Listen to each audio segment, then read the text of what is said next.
आप सबों को यीशु सहाय।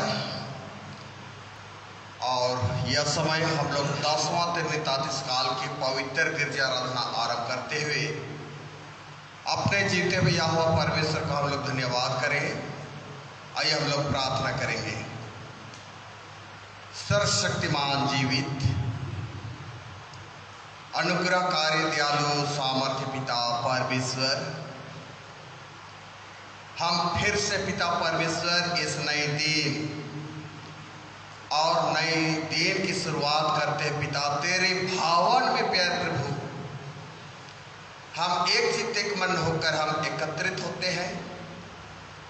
पिता परमेश्वर आप प्रभु, यह भवन जो है तेरी आराधना और भक्ति करने का स्थान है, जहां पिता परमेश्वर तो वास करता है।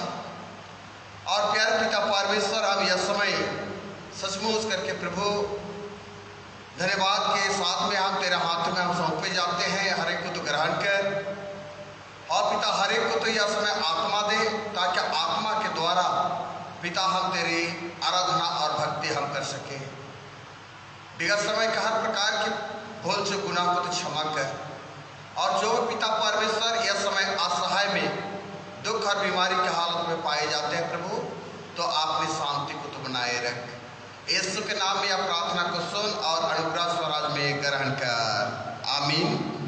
आइए हम लोग आराधना आरंभ करते हुए हम लोग साक्षीवाणी 131 से गाएंगे। साक्षीवाणी 131 से गाएंगे। आ यीशु पास आ, आज ये भाई, मन उसका सब अब तक है समय, वह निकट है आशीष देने को बोलता है तुझसे आ। आनंद आनंद करेंगे सदा, प्राप्त होंगे पापहीन अवस्था और नित्य रहेंगे यीशु के संग। धन्य प्रभु यीशु धन। साक्षीवाणी 131। God.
टेक कर मान लेवे और एक साथ यूं कहें,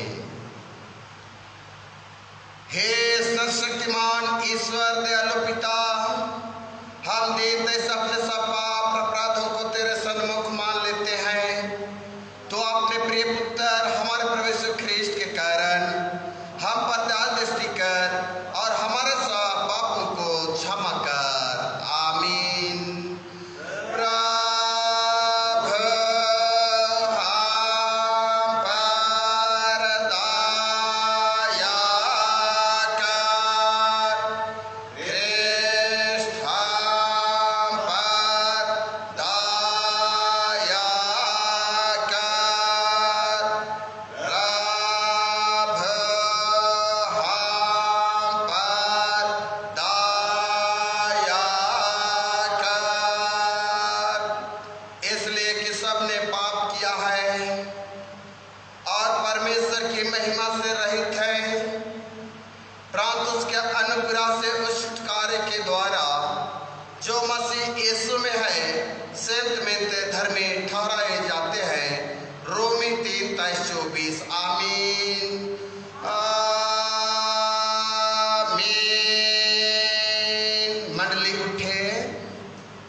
सबसे उच्च स्थान में ईश्वर का गुणानुवाद होवे।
करते हैं कि तो पवित्र आत्मा से हमारी सहायता कर कि हम ऐसे तेरी कृपा को नित्य पहचान कर धन्यवाद के साथ ग्रहण करें और तेरे प्रसन्नता के योग चाल चले। हमारे मनों को पवित्र कर कि हम पाप हम में प्रभुता करने ना पावे, वरन कि हम भले कार्यों के द्वारा इस संसार में ज्योति करें। जीवन भर तो हम सबों को अपने मार्ग पर चला कि हम इसके बाद स्वर्ग राज में पहुंचकर अनंत जीवन प्राप्त करें, हमारे प्रभु यीशु ख्रीष्ट के द्वारा। आमीन।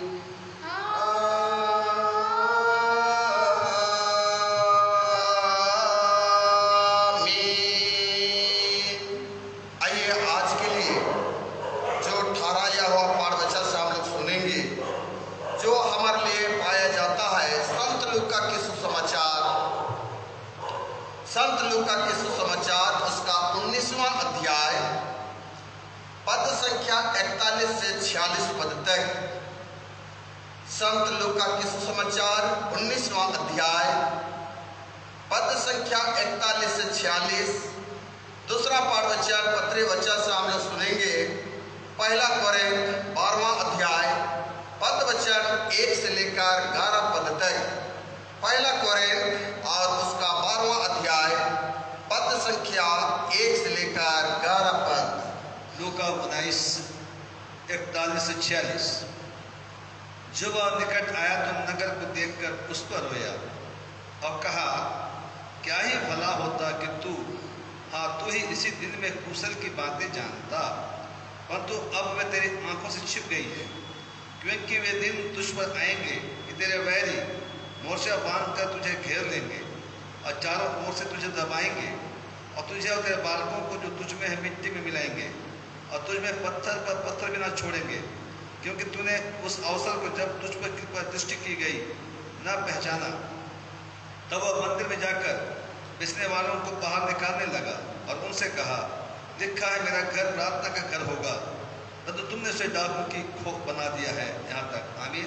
यहाँ तक आमीन। धन्यवाद। दूसरा वचन पहला कोरिन्थ उसका 12वां अध्याय पद वचन 1 से लेकर 11 पद। पहला कोरिन्थ 12 1 से 11। हे भाइयों, मैं नहीं चाहता कि तुम आत्मिक वरदानों के विषय में अनजान रहो। तुम जानते हो कि जब तुम अन्य जातीय थे तो गूंगी मूर्तियों के पीछे जैसे चलाए जाते थे वैसे चलते थे। इसलिए मैं तुम्हें चेतावनी देता हूँ कि जो कोई परमेश्वर की आत्मा की अगुवाई से बोलता है वह नहीं कहता कि यीशु श्रापित है, और न कोई पवित्र आत्मा के बिना कह सकता है कि यीशु प्रभु है। वरदान तो कई प्रकार के हैं, परंतु आत्मा एक ही है, और सेवा भी कई प्रकार की है, परंतु प्रभु एक ही है। और प्रभावशाली कार्य कई प्रकार के हैं, परंतु परमेश्वर एक ही है, जो सब में हर प्रकार का भाव उत्पन्न करता है। किंतु सबके लाभ पहुंचाने के लिए हर एक को आत्मा का प्रकाश दिया जाता है, क्योंकि एक को आत्मा के द्वारा बुद्धि की बातें दी जाती है और दूसरे को उसी आत्मा के अनुसार ज्ञान की बातें। किसी को उसी आत्मा से विश्वास और किसी को उसी एक आत्मा से चंगा करने का वरदान दिया जाता है। फिर किसी को सामर्थ के काम करने की शक्ति, और किसी को भविष्यवाणी की, और किसी को आत्माओं की परख, और किसी को अनेक प्रकार की भाषा, और किसी को भाषाओं का अर्थ बताना। परंतु ये सब प्रभावशाली कार्य वही एक आत्मा कराता है, और जिसे जो चाहता है वह बांट देता है। यहाँ तक आमीन। तेरा धन्यवाद होवे है कि कृष्ण। हालेलुया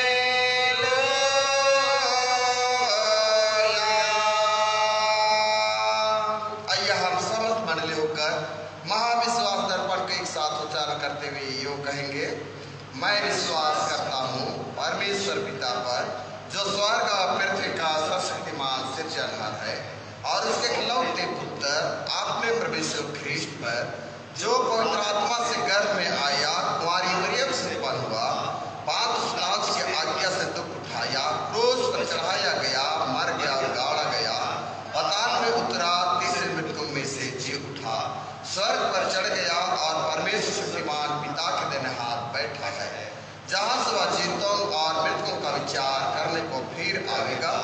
मैं विश्वास करता हूँ पवित्र आत्मा पर, एक पवित्र स्थानीय कलीसिया, पवित्रों की संगत पर, पापों की क्षमा, देह के जुटने और अनंत जीवन पर। आमीन।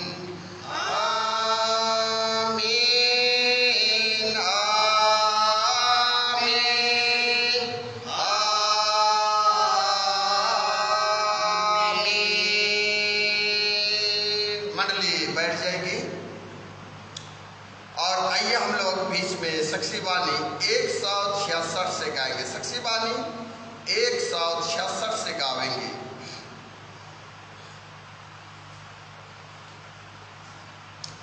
जो पापी जन मसीह का नाम सोचे तो छुटता भाई, वह यीशु है और उसका काम पाप से बचाना है। जो पापी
अनुग्रह और शांति मिले।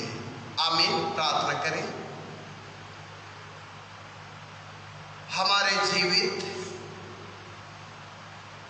अनुग्रहकारी दयालु सामर्थ्य पिता परमेश्वर, एक बार प्यारे पिता हम पुनः आपको धन्यवाद देते हुए तेरे चरणों में आते हैं और तेरे चरणों में पिता परमेश्वर हम शरण लेने को पाते हैं। हे पिता परमेश्वर, यह समय हम जबकि प्यारे प्रभु इस 10वां त्रिनितातीस काल की पवित्र आराधना में हम ऑनलाइन के माध्यम से हम पिता परमेश्वर शामिल होने को पाए हैं। हर एक हमारे माता पिताओं को, भाई बहनों को हम तेरे हाथों में सौंपते हैं प्रभु। हर एक के संग तू हो ले और हर एक के मन, हृदय, अंतःकरण को पिता परमेश्वर तो आपने और केंद्रित कर। और जो भी पिता परमेश्वर आज के वचन से तो बातचीत करना चाहता है पिता परमेश्वर, हर एक के साथ पिता तो बातचीत कर। और पिता परमेश्वर आज के वचन से पिता परमेश्वर हर एक लोग आशीष को प्राप्त कर सके।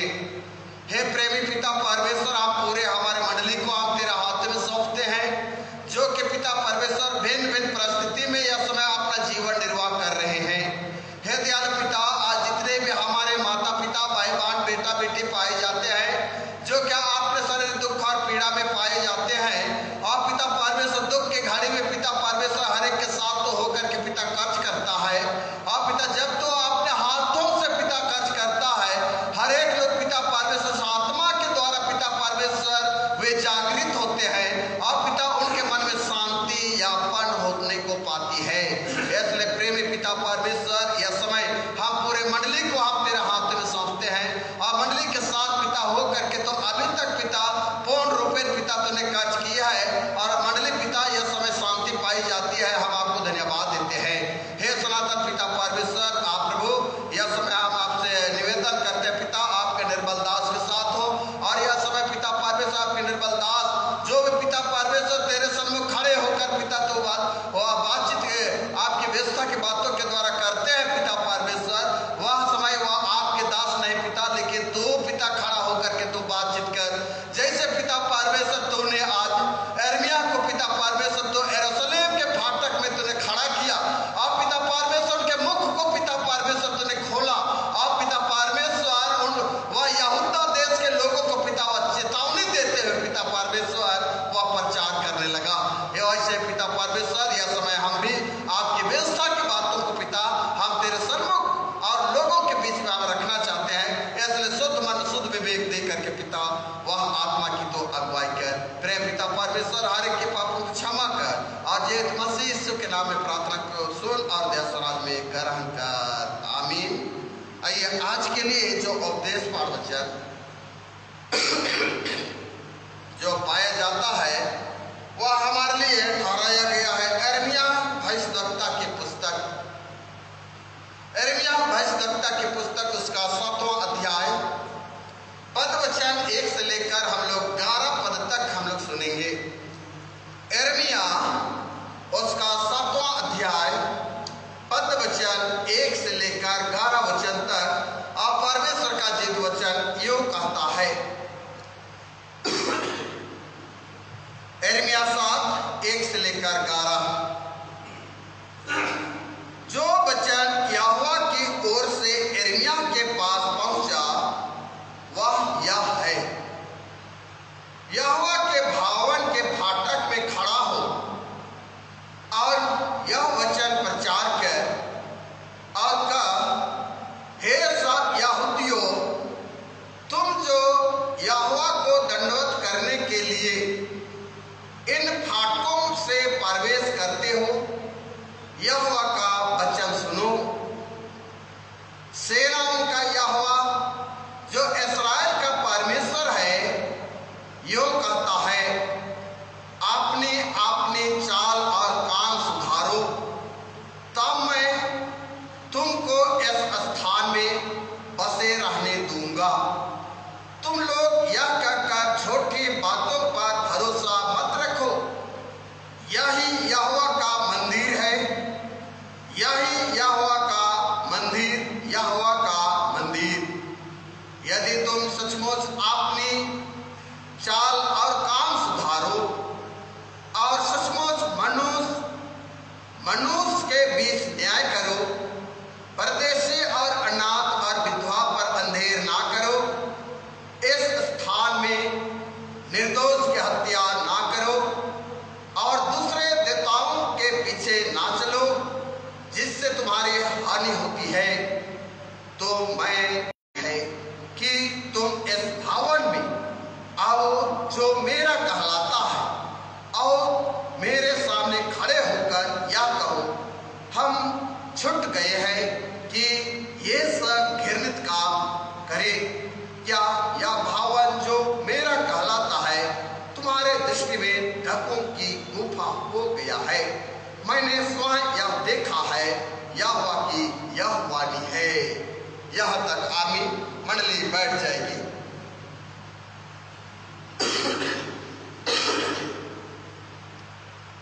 मसीह यीशु में प्यारे माता पिता, भाइयों और बहनों, बेटे और बेटियों, फिर करके हम अपने उस जिंदा यहोवा परमेश्वर को हम यह समय अपने व्यक्तिगत जीवन से हम यह समय दंडवत हम करने को पा रहे हैं। और जब यहोवा परमेश्वर, जबकि हम सबों को आज वह 10वां तातीस काल में हम सबों को ले पहुंचाया है, और जब हम 10वां तातीस काल में हम पाए जाते हैं और निश्चय करके आज के 10वां तातीस काल में यहोवा परमेश्वर ने आज के तीनों वचनों से आज अपने लोगों को वह चेतावनी दे रहा है। अपने लोगों को और अपने घराने के लोगों को, अपने बेटा और बेटियों को वह तीनों वचनों को जब हम देखते हैं तो तीनों वचनों में हम एक विशेष चेतावनी की बातों को हम देखने को पाते हैं। मेरे प्रिय भाइयों और बहनों, बेटे और बेटियों, जब हम यह समय, यह विगत समय, यह वर्तमान समय को जब हम देखते हैं तब मनुष्य के जीवन में हम खुशी और दुख के प्रति हम आंसू को बहाते हैं। जब पारिवारिक जीवन में, सामाजिक जीवन में जब खुशी उत्पन्न होती है या हमारे बेटे बेटियां जब वो शिखर में वह पहुंच जाते हैं तब या खुशी के मारे हम आंसू बहाते हैं। और कई बार जब पारिवारिक और सामाजिक दशा को हम देखते हैं और वह समय में भी हम आंसू को बहाते हैं। और आज जब हम बाइबल में जब हम पाते हैं और धर्मशास्त्र के आधार पर हमें आज आंसू बहाने वाली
संख्या हम लोग 6 से 9 वचन तक जब आप इन बातों को आप देखते हैं, तब वहां पर परमेश्वर का जीवित वचन कहता है, तब याजकों ने यहोवा की वाचा का संदूक उसके स्थान का अर्थात भवन के पवित्र स्थान में, जो परम पवित्र स्थान है, पहुंचा कर करूबों के पंखों के नीचे रख दिया।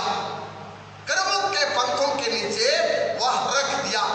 वह वाचा आज हमारे विश्वासियों के लिए और इस्राएली प्रजा के लोगों के लिए वह 2 पट्टियों पर धरा था। 2 पट्टियों पर वह धरा था, जिनमें कि वह 10 आज्ञा के रूप में प्रकाशित किया गया है। और उस वाचा को करूब जो है वह अपने पंखों को फैलाकर उनको ढांक करके वे रखी थी। तो जब यह वाचा का संदूक था, जिसके अंदर पत्थर की 2 पट्टियां थी और ये संदूक के ऊपर करूब के पंख फैलाए हुए थे, और ये सब पवित्र वस्तुएं थी जो यहोवा के निवास वहां होता था। यहोवा की उपस्थिति वहां होती थी। इसलिए इस्राएलियों को भरोसा था कि वे अर्थात हम सुरक्षित हैं। इस्राएलियों का यह मानना था कि हम सुरक्षित हैं और उन पर कोई विपत्ति नहीं पड़ेगा। लेकिन यिर्मयाह कहता है कि अपने चाल और काम सुधारो। यिर्मयाह आज के वचन पर हम देखते हैं कि 3रा पद में हम देखते हैं, सेनाओं का यहोवा जो इस्राएल का परमेश्वर यो कहता है, आपने अपनी चाल और काम सुधारो, तब मैं तुमको इस स्थान में बसे रहने दूंगा। इस स्थान में बसे रहने दूंगा। इसलिए यहाँ यिर्मयाह जो कि वह चेतावनी देते हुए अपने लोगों को अपने काम और अपनी चाल के प्रति सुधार की बातों को लेकर के यहाँ चेतावनी दे रहा है। और वह यो ही कहता है साफ शब्दों में कि अपना चाल और काम सुधारो, ताकि तुम जो परमेश्वर जो कि दिया है, दर्शाया है, उस स्थान में तुम बसे रहने को पाओगे। मेरे प्रिय भाइयों और बहनों, बेटे और बेटियों, क्योंकि यहोवा का मंदिर है, यहोवा का भवन है, कहकर उस पर भरोसा ना करो। बशर्ते अपने आचरण को बदलो, अपने व्यवहारिक जीवन शैली को बदलो और तुम्हारे चाल और काम ने मंदिर को डाकुओं का खो बना दिया है। डाकुओं का खो बना दिया है। उसके अंदर मैं उस परमेश्वर के भवन के अंदर नाना प्रकार की कदाचार और भ्रष्टाचार वह समय फैल चुकी थी, जिसके लिए आज के विशेष बातों पर हम देखते हैं। तब वह कहता है परमेश्वर का वास धार्मिकता पर होता है। परमेश्वर का वास धार्मिकता में होता है। मेरे प्रिय भाइयों और बहनों, धार्मिकता जीवन की वह दशा है। धार्मिकता जीवन की वह दशा है जो कि परमेश्वर की इच्छा पूरी होती है। परमेश्वर की इच्छा पूरी होती है। और जो लोगों की मनों में वह शुद्धता अर्थात पवित्र मन, वचन और काम प्रकट होता है, सो वे परमेश्वर की उपस्थिति को वे अपने मध्यरात्रि हो या तो दिन हो वे महसूस करते हैं। और हम लूका रचित सुसमाचार में जो बताया गया है, जो हम देखने को पाते हैं कि यीशु यरूशलेम नगर को देखकर रोया, क्योंकि वहां धार्मिकता का माहौल नहीं था। वहां धार्मिकता का माहौल नहीं था। और यीशु ने कहा, जब वह माहौल को देखकर उस भवन में जो माहौल बनी थी, जो व्यापारियों का अड्डा बना था, जिस दशा को देखा, और यीशु ने कहा कि मेरा घर प्रार्थना का घर होगा। मेरा घर प्रार्थना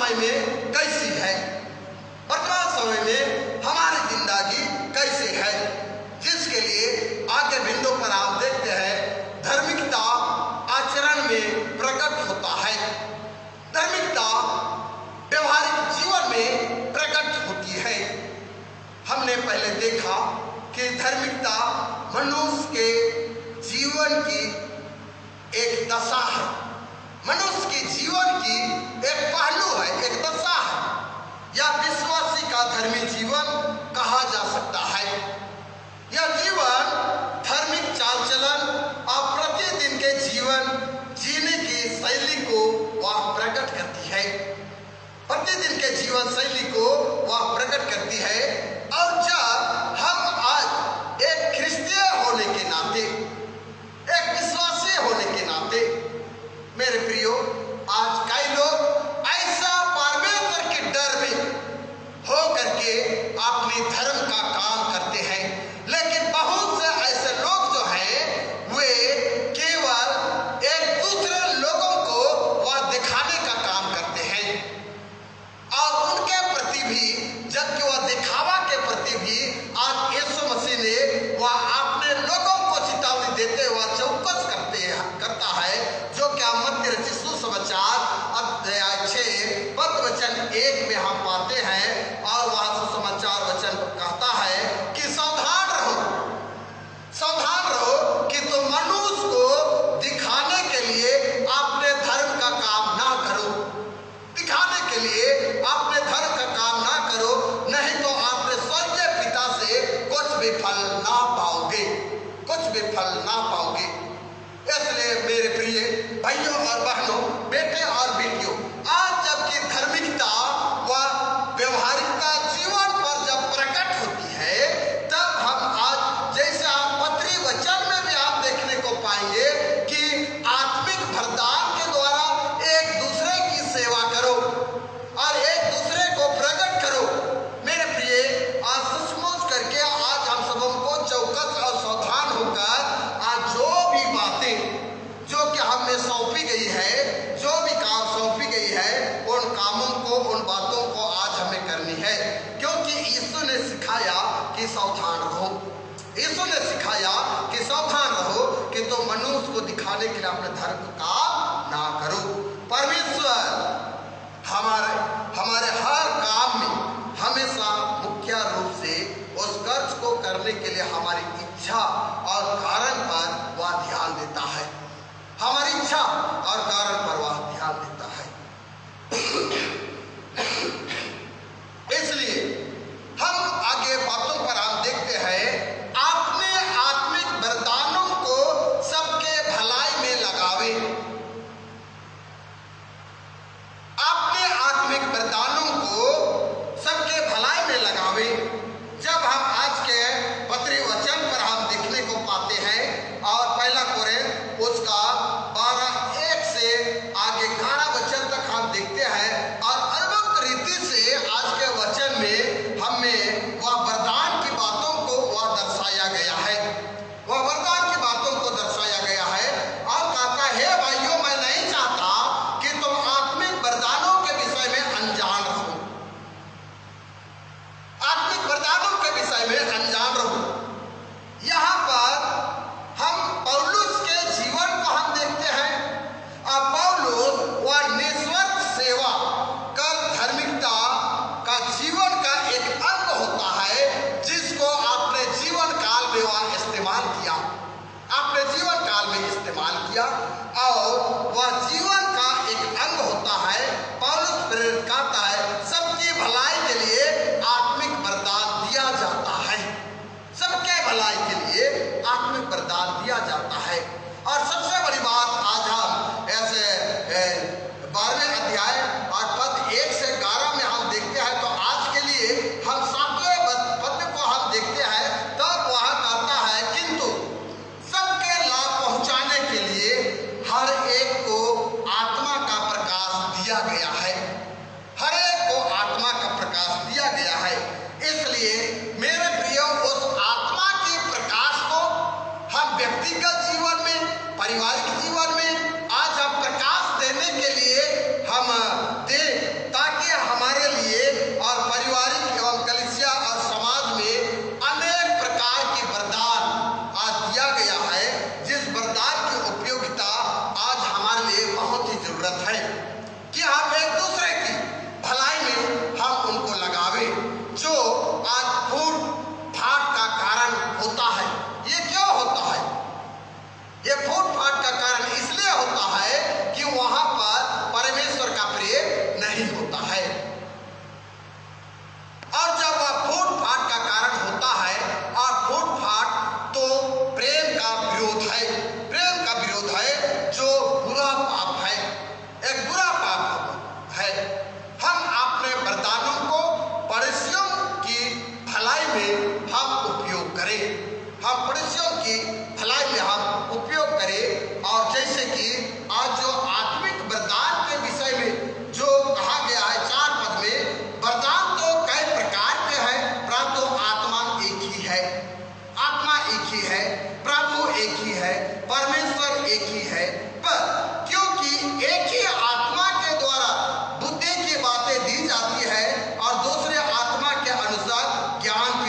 और किसी को भविष्यवाणी करने की और आत्मा की परख, और किसी को अनेक प्रकार की भाषा, और किसी को भाषा का अर्थ बताना। मेरे प्रिय भाइयों और बहनों, बेटे और बेटियों, इसलिए इन सारी बातों को एक व्यवहारिक जीवन में और परमेश्वर की इच्छा के अनुरूप हम उपयोग करेंगे, तब हमारे पड़ोसी जीवन, सामाजिक जीवन और कलीसियाई जीवन में यह उपयोग हो सकती है। क्योंकि वरदान की महानता उसकी उपयोगिता पर होती है। वरदान की महानता उसकी उपयोगिता पर होती है। मनुष्य आरंभ में एक साधारण व्यक्ति होकर या तो व्यक्ति के समान होती है, क्योंकि उसके पास साधारण सी योग्यताएं होती है, साधारण सी योग्यताएं होती है। पर जब वह सेवा के क्षेत्र में उसका उपयोग किया जाता है, तब उसका गुण सेवा दोनों में वह निखर हो जाता है, निखर हो जाता है, और वह निखर होकर के वह बढ़ती है, और वही गुण उसका वरदान बन जाता है, वही गुण उसका वरदान बन जाता है, और बहुतों का कल्याण होता है, और मनुष्य का गुण और काम में से वह महान बनते जाते हैं। इसलिए प्यारो, आज जबकि हम हमारे देश को हम देखते हैं और हमारे भारत देश के अंतर्गत हम उन बातों को देखते हैं कि आज हमारे भारत देश में अनेकों तीर्थ स्थल पाई जाती है, अनेकों तीर्थ स्थल पाई जाती है, और किसी विशेष मंदिर और स्थान को बहुत अधिक महत्व भी दिया जाता है। यहूदा के लोग भी ऐसे ही एक फंदे में पड़ गए थे, और इसलिए यिर्मयाह उन्हें चेतावनी देते हुए यह कहा कि परमेश्वर के मंदिर के विषय में आपने गलत धारणा, गलत विचार को बदल डाले, गलत धारणा और गलत विचार को बदल डाले। परमेश्वर अपने नबी के द्वारा आपने लोगों से कह रहा है कि यहूदा का आचरण और उनका व्यवहार उनके विश्वास के अनुरूप होनी चाहिए, उनके विश्वास का अनुरूप होनी चाहिए।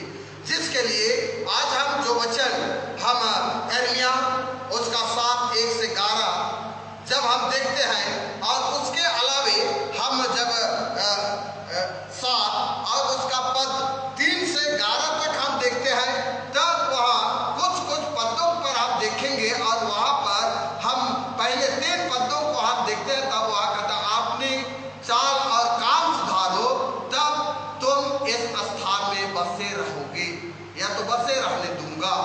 और 5वें पद में हम देखते हैं, तब वह कहता है यदि तुम सचमुच आपने चाल और काम सुधारो और सचमुच परमेश्वर के बीच तुम न्याय करो, मनुष्य के बीच में न्याय करो। और वैसे ही हम देखते हैं नीचे, परदेशी, अनाथ और विधवा पर अंधेर ना करो, इस स्थान में निर्दोष की हत्या ना करो, और दूसरे देवताओं के पीछे ना चलो जिससे तुम्हारी हानि होती है। मेरे प्रियो, आगे हम 9 पद में हम देखते हैं, तब वह कहता है तुम जो चोरी और हत्या और व्यभिचार करते हो, झूठे शपथ खाते, बाल देवता के लिए धूप जलाते और दूसरे देवताओं के पीछे तुम पहले नहीं जानते थे चलते हो, तो क्या यह उचित है कि तुम इस भवन में आओ और मेरा कहलाता है मेरे सामने खड़े होकर कहो हम छूट गए हैं कि ये सब घृणित काम है? क्या यह भवन जो मेरा कहलाता है तुम्हारे दृष्टि में डाकों की खो बन गई है, डाकों की खो बन गई है? मेरे प्रियो, इसलिए यह यिर्मयाह जब इस 11 पदों पर वह विशेष जोर देते हुए कहा है कि क्या यह भवन जो मेरा कहलाता है तुम्हारी दृष्टि में डाकों की गुफा हो गया है? मेरे माता पिता, भाइयों और बहनों, बेटे और बेटियों, चोर उन खोह में छिपकर सोचते हैं, विचारते हैं कि हम सुरक्षित हैं, हम सुरक्षित हैं, पर इस तरह यहूदा के लोग भी मंदिर पर झूठा भरोसा रखकर जो अपनी जीवन शैली की चिंता वे नहीं करते थे, और यीशु मसीह की आराधना स्थल को वे स्थल के विषय में ऐसी गलत धारणा जो पाई गई, जिसके प्रति यीशु मसीह वह खंडित करता है, जो कि हम मत्ती 21:13 पद में हम देखते हैं। और वह कहता है, और उसने कहा, लिखा है, मेरा घर प्रार्थना का घर कहलाएगा, मेरा घर प्रार्थना का घर कहलाएगा, परंतु तुम डाकुओं का खो बनाती हो। मेरे प्रिय भाइयों और बहनों, जब हम सुसमाचार वचन को हम देखते हैं तो वह परमेश्वर के भवन को यहूदा के लोग जो थे वे व्यापारों का अड्डा बना दिए थे, जुहारियों का अड्डा बना दिए थे। और जब यीशु गया और देखा, और यीशु देखकर इसी प्रति वह रोने लगा। मेरे प्रियो, इसलिए विभिन्न स्तरों पर हम परमेश्वर ने मनुष्य जाति के साथ कैसा व्यवहार किया है, उससे हम पाप के प्रति के व्यवहार के विषय में आज हम सीख सकते हैं कि परमेश्वर आपने तिरस्कार के लिए लोगों को वह चेतावनी देता है। और परमेश्वर के लोग जो कि अन्य जो कि देवी देवताओं के पीछे वे चले जाते हैं, और जिसमें वह बाबुल की वह देवी भी वह शामिल थी। जब परमेश्वर उनके पापों के लिए उनको दंडित करेगा तो सारा राष्ट्र जो है वह दुख उठाएगा, और साथ ही साथ प्राकृतिक और संसार वह विनाश हो जाएगा। और परमेश्वर विभिन्न माध्यमों से और परिस्थितियों से लोगों के द्वारा परमेश्वर के द्वारा और परमेश्वर अपने प्रचारकों के द्वारा वह चेतावनी देता है। परंतु अभी भी हम सब अपने जीवन शैली को नहीं बदल पाए हैं और ढीठ बनते जा रहे हैं। इसलिए आज उस ढीठ के कारण जो यिर्मयाह मंदिर के फाटक में वह खड़ा होकर वह यह प्रवचन देने लगा, हे सब यहूदियों, तुम जो यहोवा को दंडवत करने के लिए उन फाटकों में प्रवेश करते हो, यहोवा का वचन सुनो, तुम लोग स्वयं को सोच से अपने लोगों को धोखा दे रहे हो, इसलिए यिर्मयाह यहूदा के लोगों के मूर्खता की ओर इशारा करते हुए उनकी सोच के बारे में कहा है कि अनैतिकता, बेईमान, हिंसक एवं मूर्ति पूजक, और अपने आप को सोचते हैं कि हम सुरक्षित हैं और उसे मंदिर में बलिदान भी चढ़ाते हैं। आज यहूदा के लोग मंदिर की महत्व को खत्म कर दिए, मंदिर का कोई अस्तित्व नहीं रहा, और मंदिर की अस्तित्व और उसके वैल्यू भी वह नहीं पाई जाती है, जिसके कारण वे लोग बड़े बड़े पाप जो व्यभिचार और मूर्ति पूजा, ईर्ष्या, नशापान आदि करके परमेश्वर के मंदिर को अशुद्ध कर दिए। और मंदिर जो है परमेश्वर का मंदिर, परमेश्वर का भवन जो है वह परमेश्वर का निवास स्थान है, जिसमें विश्वासी जन उस मंदिर में आराधना और भक्ति किया करते हैं। सो मेरे प्रिय भाइयों और बहनों, बेटे और बेटियों, आइए हम यह समय अपने आप को हम विचारें और अपने आप को विचारते हुए और ठीक जिस तरह वह यिर्मयाह उस भवन के फाटक में खड़े होकर के वह चेतावनी दिया है, और जो चेतावनी दिया है वह परमेश्वर के प्रति, वह अपने जीवन शैली के विरोध, जो कि हम पापी मनुष्य जीवन जी रहे हैं, और परमेश्वर की उस भवन के अस्तित्व को हम खत्म कर दिए हैं, जिनके प्रति आज चेतावनी दे रहा है, जिसके लिए आज हम ढीठ ना बने, लेकिन अपनी चाल चलन को, अपने काम को सुधारते हुए अपनी धार्मिकता को हम मसीह यीशु के लिए हम प्रकट करें। और हम जब प्रकट करेंगे तो निश्चय ही हम में उस स्थान में वह परमेश्वर का प्रिय पुत्र आज रहने को देगा। इसलिए माता पिता, भाइयों और बहनों, बेटे और बेटियों, आइए हम परमेश्वर की बातों को सुने और समझे और अपने चाल चलन को हम सुधारे और परमेश्वर की आशीष को हम प्राप्त करने पाए। पिता परमेश्वर आज के जीवित वचन से आप सबको बहुत अच्छी आशीष प्रदान करिए अब से सदा काल तक, आमीन। आइए हम लोग प्रार्थना करें। दयालु पिता परमेश्वर, हम सारे मन से हम पिता आपको हम धन्यवाद देते हैं और धन्यवाद देते हैं प्रभु कि सचमुच करके उस बुराई के प्रति, उस पाप के प्रति तूने आज हम पाप मनुष्यों को पिता चेतावनी दिया है और पिता उस पाप के मार्ग से फिर जाने के लिए पिता परमेश्वर आज हमें तूने अगुवाई किया है और पिता आपने नबी को यिर्मयाह को हमारे मध्य में तूने भेजा है। हे सनातन पिता परमेश्वर, वह यिर्मयाह नबी आज सचमुच करके आपने मानवीय जीवन की दशा को बदलने के लिए प्यारे पिता परमेश्वर वह आपने प्रचार के कामों को वह पूरा किया है और वह कहा है कि आपने चाल चलन को सुधारो, आपने काम को सुधारो और जब तुम आपने काम और चाल चलन को सुधारोगे तब मैं उस स्थान में तुम्हें बसे रहने को दूंगा। हे पिता परमेश्वर, इसलिए हमारे मानवीय जीवन में कई तरह के पाप है पिता, जो कि पिता परमेश्वर हम अपनी धार्मिकता को, आपके भावन को पिता परमेश्वर हम खत्म कर दे रहे हैं। हे पिता परमेश्वर, इसलिए आज तूने आज उस यरूशलेम की दशा को देख करके रोया, हम पापी मनुष्यों की जीवन शैली को देख करके आपने रोया है। इसलिए पिता परमेश्वर हम विनती करते हैं प्रभु कि यह समय हम चाहते हैं प्रभु जो चेतावनी तूने दिया है वो चेतावनी के साथ में अपने काम को और अपने जीवन को हम बदलने पाए। प्यारे पिता परमेश्वर, आप प्रभु हमारी प्रार्थना को तूने सुना है, हम आपको हृदय से हम धन्यवाद देते हैं। प्रार्थना जीवित यीशु के नाम से सुन और अनुग्रह स्वराज में ग्रहण कर, आमीन। और ईश्वर की शांति समस्या से मुक्त है ख्रिस्त में आप लोगों के हृदय, आप लोगों के मन की रक्षा करें अब से सदा काल तक, आमीन। हम लोग मंडली में पुकार संबंधित बातों को हम लोग सुनेंगे। पहला, मंडली में यह जानती दी जाती है कि प्रत्येक वर्ष की भांति जो कि कलीसिया की ओर से जो कि प्रावधान जो किया गया है, जो कि संचित निधि इलेफाफ, यह समय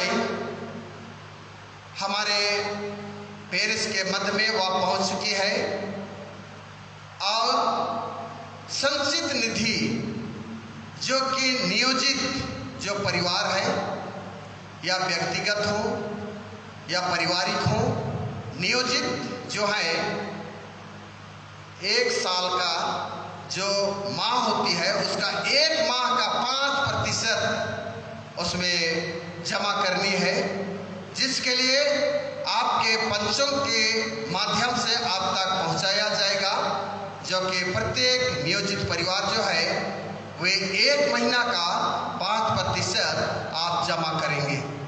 आपके पंचम के मार्फत से वह लिफाफा पहुंचाया जाएगा।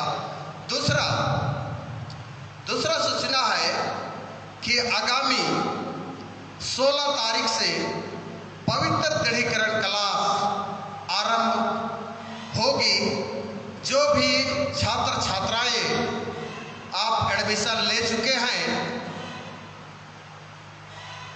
जो कि 16 अगस्त से वह दृढ़ीकरण क्लास आरंभ की जाएगी, जो कि प्रशासनिक विधिवत को देखते हुए जो कि शिक्षा संस्था को खोल दी गई है, जिसके तहत वह कन्फर्मेशन क्लास भी आरंभ की जाएगी। इसलिए जितने भी दृढ़ीकृत क्लास में शामिल होने वाले जवान और युवतियों को सूचना दी जाती है कि आगामी 16 अगस्त से आप अपना क्लास के लिए अपनी उपस्थिति दर्ज करेंगे। धन्यवाद। आगे हम लोग प्रार्थना निवेदन हम लोग सुनेंगे।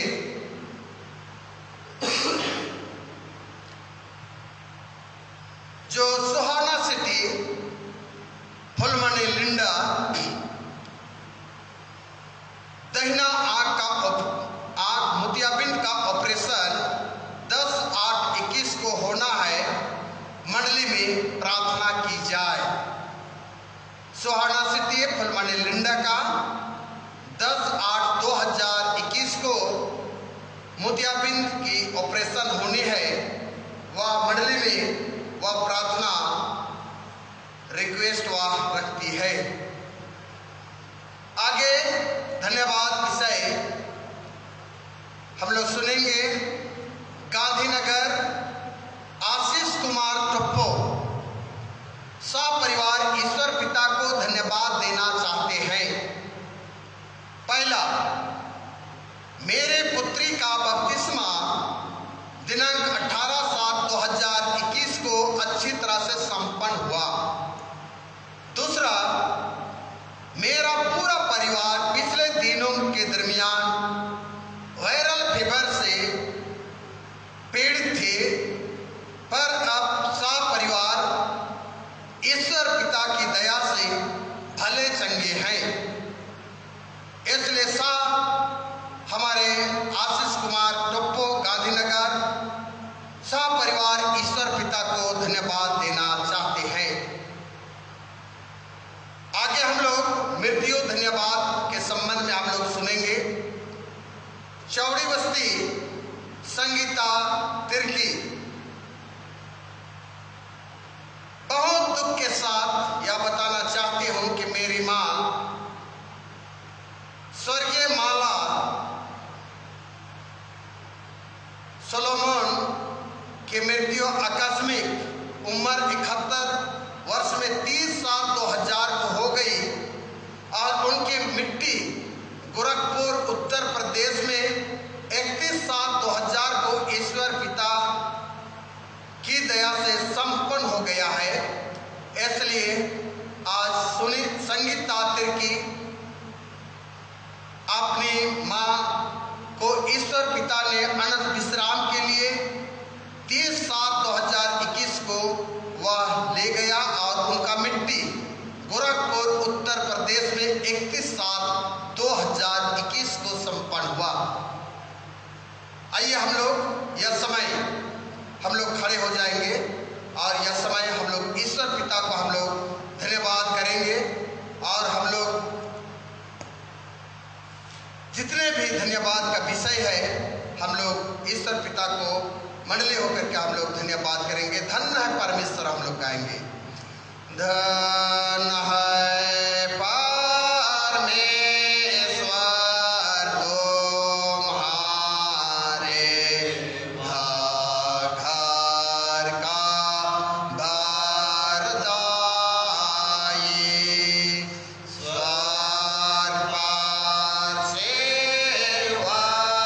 वर्षाए कृपा पर कृपा बरसाई। बोले ओ प्रभु की ईसा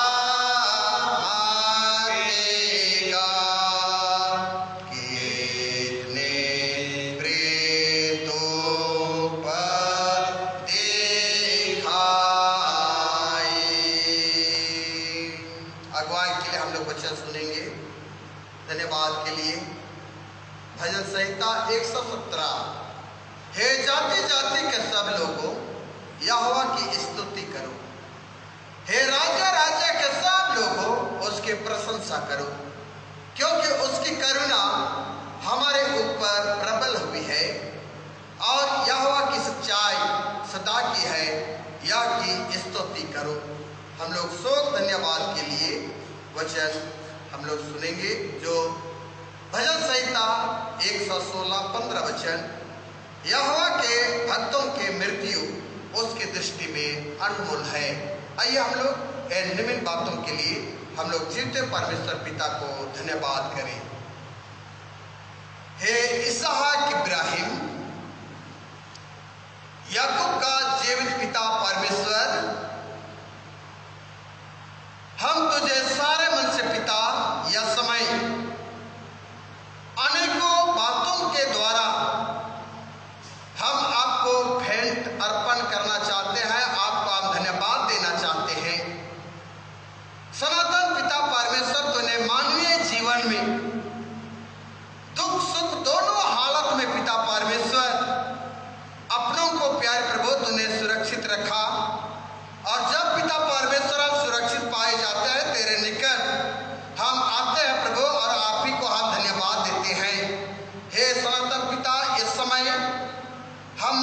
प्रिय आशीष कुमार टोप्पो, गांधीनगर सा परिवार पिता आपको धन्यवाद देते हैं, जो कि हमारे प्रिय आशीष कुमार टोप्पो के परिवार में प्रभु तूने दिनांक 18/7/2021 को वह नन्हा प्यारा बेटी का बालक बपतिस्मा साकुशल संपन्न होने को पाई। और पिता परमेश्वर हमारे टोप्पो परिवार पिता बड़े ही आनंद होते हैं पिता तेरे सन्मुख आकर इन बड़ी उपलब्धियों के लिए आपको पिता धन्यवाद देते हैं। इसलिए पिता परमेश्वर ऐसे बालक की जो कि बपतिस्मा दे करके तूने उसके नामों को स्वर्गीय जीवन की पोथी में तूने लिख चुका है। हाँ पिता, उस बेटी को हम तेरे हाथों में सौंपते हैं प्रभु। वह नादान है, नाबालिग है प्रभु, उनकी देखभाल उनके परवरिश तो ही किया कर। हाँ पिता परमेश्वर, आज इस बपतिस्मा के नाम पर आपको सा आशीष कुमार टोप्पो परिवार आपको धन्यवाद देते हैं। साथ ही साथ पिता परमेश्वर वह विगत समय जो पिता वायरल फीवर से पिता वे पीड़ित रहे समस्त परिवार, हाँ पिता परमेश्वर उस दुख की घड़ी में, उस ज्वर और बुखार की घड़ी में पिता परमेश्वर हमारे प्रिय टोप्पो परिवार के साथ तूने हुआ।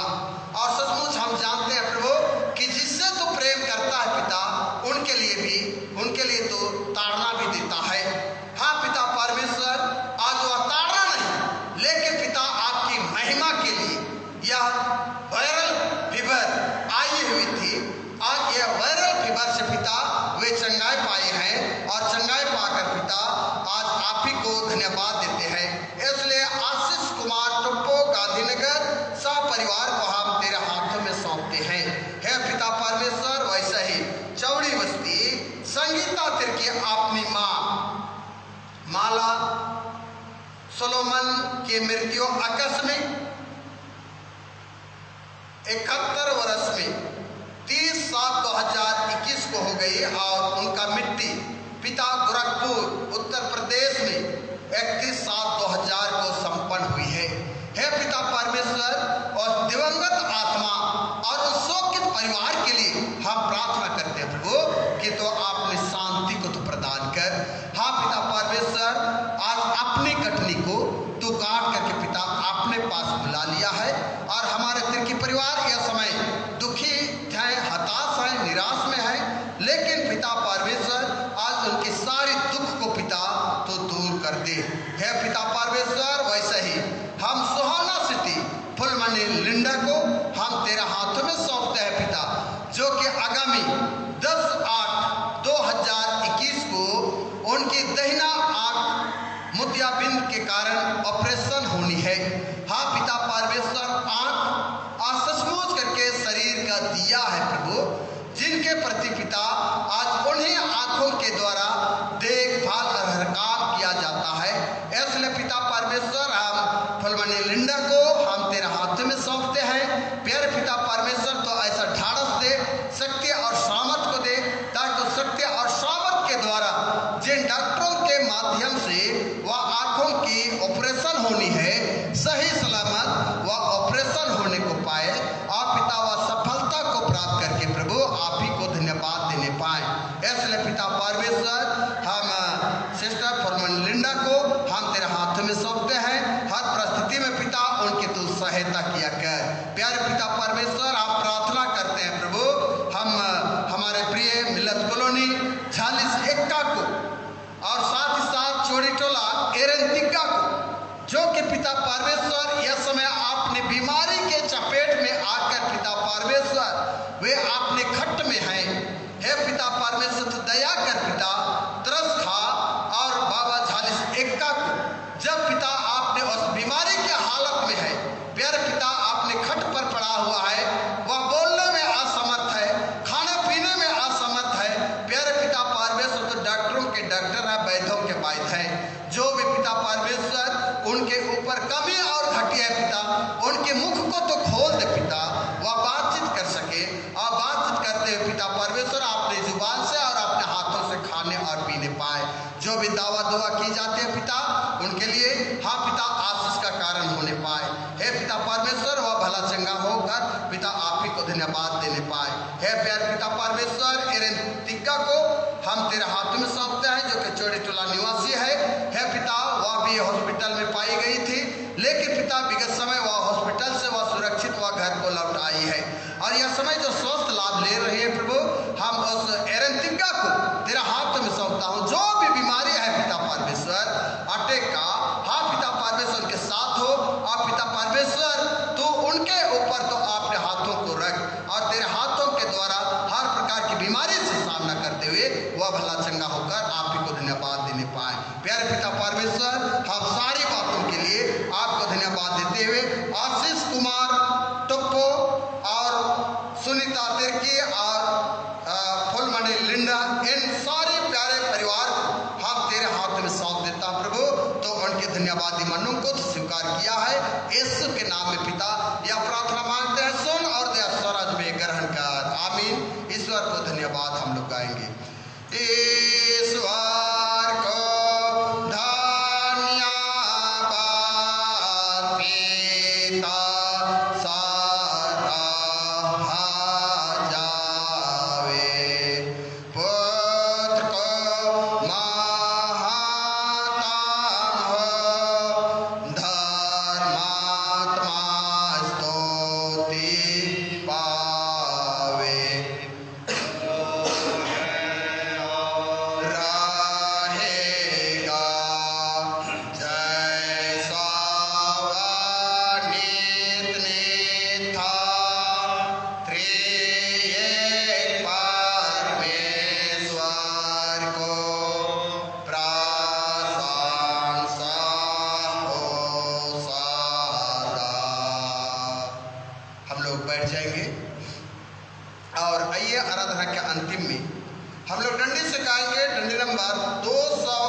हम लोग केवल 1, 2 और 3 पद को गाएंगे, 1, 2 और 3 पद को गाएंगे दान उठाने तक।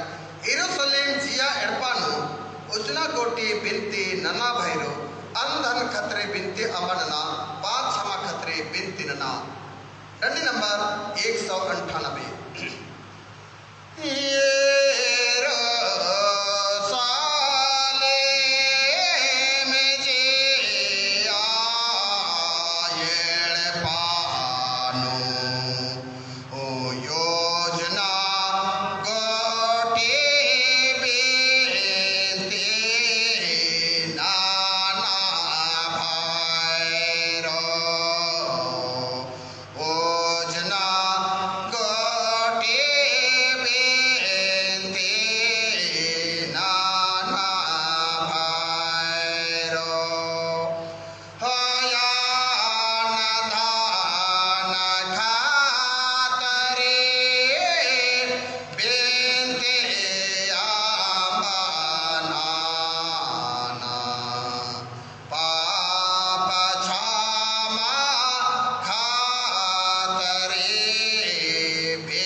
हे प्रभु, भारत रिपब्लिक, हमारे राष्ट्रपति, प्रधानमंत्री, इस प्रांत के राज्यपाल, मुख्यमंत्री, राष्ट्रीय एवं राज्य के सभाओं और मंत्रिमंडलों, सब में हाकिमों और सब राज्य कर्मचारियों को आशीष दे और उनकी अगुवाई कर कि वे न्याय और धर्म से देश की सेवा करें और कुशल सारे भक्त और गंभीरता से काल बितावे।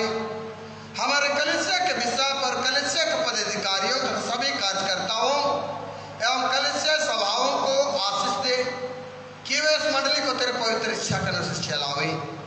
जगत के लुथेरान कलीसिया और विदेश के हमारे मित्रों को आशीष दे कि हम किससे प्रेम और सहयोग में आगे बढ़े और जगत में तेरे साक्षी के लिए अधिक सामर्थ पावे। हमारे कलीसिया के सब कामों पर आशीष दे, लड़के लड़कियों के शिक्षा पर आशीष दे कि वे तेरे डर और प्रेम में बढ़ते जावे। कलीसिया के विद्यालय में संस्थाओं को संभाल और उनको बढ़ती दे, उनके द्वारा कलीसिया के लिए आत्म के लौकिक आशीष दे। खेती बाड़ी और काम, उद्यम, नौकरी, व्यवसाय और श्रम को सफल कर जिससे हर कोई विवेक से तेरे आगे चले और अपनी जीविका पावे। अपनी कृपा से सबों पर दृष्टि कर जो कंगालपन, रोग और नाना प्रकार की संकट और दुख में उनको शांति दे। हमारे कलीसिया के सब भाई बहनों की रक्षा कर जो दूसरे जगहों, दूसरे देशों में चले गए हैं, कि वे सब जोखिम परीक्षा में विश्वास ठारे। हे दयालु पिता परमेश्वर, ये समय हम जो भी मंडली के अंतर्गत घड़ादान, गिरजादान, धन्यवाद दान और नाना प्रकार के दाने जबकि संग्रह किया गया है प्रभु, उन दानों को तेरा हाथ में सौंपते हैं। प्यारे पिता, उनको तो ग्रहण कर आशीष दे और तो अपनी महिमा के लिए इस्तेमाल कर। प्यारे पिता परमेश्वर, हम इस समय हम फिर से एक बार हमारे पूरे पेरिस को और मंडली को हम तेरा हाथ में सौंपता हूँ प्रभु। हाँ पिता, इस मौसम में उतराव चढ़ाव के कारण अनेकों प्रकार के दुख और बीमारी जबकि पिता आते जाते रह रही है। हाँ पिता, हर एक की तो हिफाजत कर, हर एक की सुरक्षा कर, ताकि हर एक लोग पिता परमेश्वर विभिन्न प्रकार के उस बीमारियों से वे सामना करने को पाएं और सामना करते हुए अपने आप को सुरक्षित प्राप्त करने को पाएंगे और सुरक्षित प्राप्त करके पिता आप ही को धन्यवाद देने पाएं। इसलिए प्यारे पिता, हम पूरे मंडली को तेरे हाथ में सौंप देते हैं। है पिता परमेश्वर, जबकि यह भावन को हम तेरा हाथों में सौंपता प्रभु, बड़े जोश और खरोश के साथ यह भावन बन रही है। हाँ पिता परमेश्वर, इस भावन के प्रति जो लगन है पिता, उस लगन को प्यार पिता परमेश्वर तो पूरा कर और पिता परमेश्वर इस भावन बनने में किसी प्रकार की रुकावट और किसी प्रकार की बाधाएं उत्पन्न ना होने पाए। हे प्यार पिता परमेश्वर, जो भी आज इस भावन के लिए जो कि लागत है पिता, उस लागत के प्रति भी तो प्रबंध कर, उपाय कर, ताकि पिता परमेश्वर हमारे लिए वह बाधा का कारण ना होने पाए।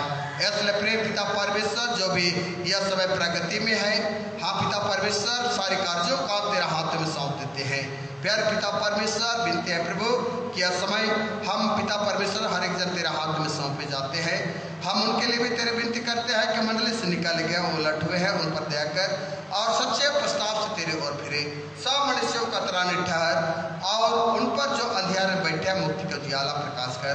हम सबों को आप प्रस्ताव मृत्यु से बचा और अंत को अपने प्रिय पुत्र हमारे प्रभु यीशु ख्रीस्त के द्वारा स्वर्ग राज में ग्रहण कर। आमीन।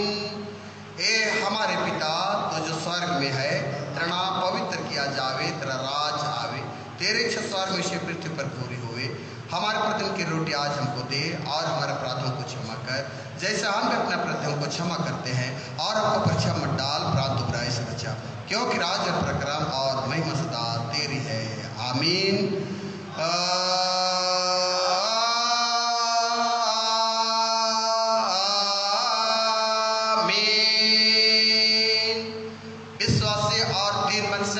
ईश्वर का आशीर्वाद हम ग्रहण करें। परमेश्वर तुझे आशीष देवे और तेरी रक्षा करे। परमेश्वर अपना मुख का प्रकाश पर चमकावे, तुझ पर अनुग्रह करे। परमेश्वर अपना मुख का प्रकाश पर चमकावे और तुझे स्वर्गीय कुशल को देवे। आमीन।